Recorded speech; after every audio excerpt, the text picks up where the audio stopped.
Hello बच्चों, class 10th में 15.2 के सेकंड नंबर क्वेश्चन तक की वीडियो मैंने बना के डाल दी थी और अब है क्वेश्चन नंबर थर्ड से।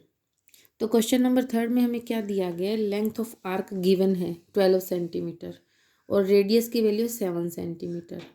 ठीक है, और हमें पूछा गया है त्रिज्या खंड का क्षेत्रफल। अब पहले तो हमें पता होना चाहिए कि त्रिज्या खंड मतलब, मैंने लास्ट वीडियो में भी बताया था आपको, ये वाला जो हिस्सा है पूरा इतना, ये सारा त्रिज्या खंड है, ये कीप जो बनी पड़ी है। ठीक है, इसमें भी मैं आपको अलग अलग हिस्से भी बता देती हूँ। ये जो बना है जीवा के समेत, ये छोटा सा डी बना है, ये है वृत्त खंड, वृत्त का एक हिस्सा। और अगर हम सिर्फ परिधि वाली बात करें तो ये है आर्क, जिसकी लेंथ हमें दे रखी है। और ये जो कोण है ये होता है केंद्र पर बनने वाला कोण, लिखा होता है केंद्र पर अंतरित कोण, मतलब केंद्र पर बनने वाला कोण।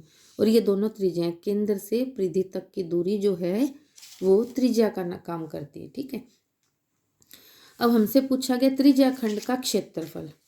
अब ये तो मैंने त्रिज्या चाप की लंबाई का वैसे फार्मूला लिख के छोड़ा है, कोई इसमें आपको ज़रूरत नहीं है। हमें जो ज़रूरत है वो ये है त्रिज्या खंड का क्षेत्रफल। जब हमें त्रिज्या भी दी है और चाप की लंबाई दी है तो आपको ध्यान हो, मैंने फॉर्मूले में लिखवाया था A is equal to 1/2 LR। तो यहाँ पे जो A है वो त्रिज्या खंड का क्षेत्रफल है।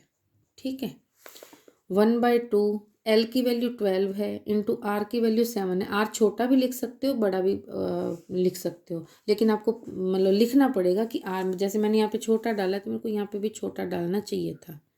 ठीक है, स्मॉल R। तो R की वैल्यू भी 7, 2 6 जा 12, 6 7 जा मल्टीप्लाई किया तो 42। अब एरिया है तो स्क्वायर सेंटीमीटर लगेगा, यानी वर्ग सेंटीमीटर लगेगा।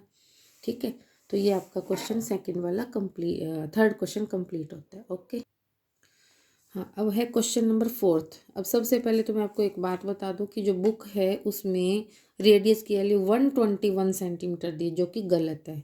आपको सिर्फ 21 लिखना है। ठीक है, 21 सेंटीमीटर है, ये सही है। 121 गलत है, आंसर नहीं मिलेंगे आपको। क्वेश्चन तो हल हो ही जाएगा बट आंसर नहीं मिलेंगे। केंद्र पर बनने वाला कोण दिया हुआ है 60 डिग्री।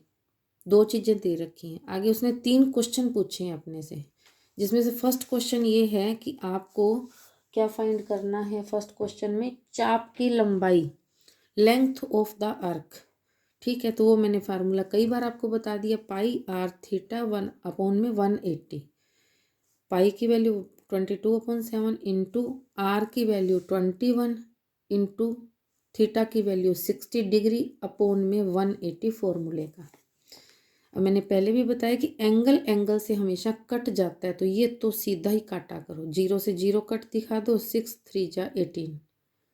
7 की टेबल पे इसको काटोगे तो कितना आएगा, 7 3 जा 21। ठीक है, 3 से 3 काट दो तो शेष कितना बच गया, 22। तो 22 सेंटीमीटर, क्योंकि सिंपल लेंथ पूछी और लेंथ में सिंगल यूनिट लगती है। जैसे अपने कपड़ा भी लेने जाते हैं तो क्या बोलते हो, 5 मीटर, तो यानी कि या 5 सेंटीमीटर, स्क्वायर तो नहीं ना बोलते।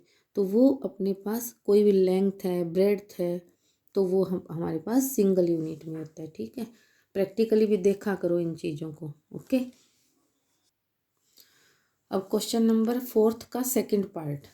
उसने पूछा कि ऊपर जो आपको बताया था कि रेडियस की वैल्यू 21 है और थीटा की वैल्यू 60 डिग्री है, उसके अकॉर्डिंग आपको त्रिज्या खंड का क्षेत्रफल फाइंड करना है। ठीक है, जो भी चाप के द्वारा त्रिज्या खंड बनेगा उसका क्षेत्रफल फाइंड करना है। तो त्रिज्या खंड का क्षेत्रफल बताया हुआ है आपको, पाई आर स्क्वायर थीटा अपॉन में 360 डिग्री। अब सारी वैल्यूज पुट कर दो, 22/7 पाई की value, R square 21 into 21 into 60 degree दिया हुआ था हमें, डिवाइड में 360। फिर एंगल को एंगल से काट सकते हैं, मैंने यहाँ पे थोड़ा उल्ट पुल्ट काट दिया तो थोड़ा आप ध्यान दे लेना। तो अपने पास क्या आ जाएगा, 7 3 जा 21। ठीक है, इसके बाद 0 से 0 कट गई, 6 6 जा 36।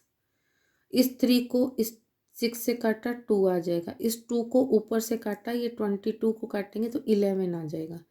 तो अब 11 का मल्टीप्लाई 21 से, क्योंकि बाकी तो कुछ बचा ही नहीं, सब कट पिट गया, तो क्या आ गया अपने पास 231। अब ये मैंने सेंटीमीटर स्क्वायर लगाया है क्योंकि अपने पास एरिया फाइंड करना था। तो एरिया हमेशा स्क्वायर यूनिट में आता है। यूनिट मतलब जो भी आपको मीटर, सेंटीमीटर, फीट वगैरह जो भी दिया हुआ है, और ये स्क्वायर लगता है ऊपर, ठीक है।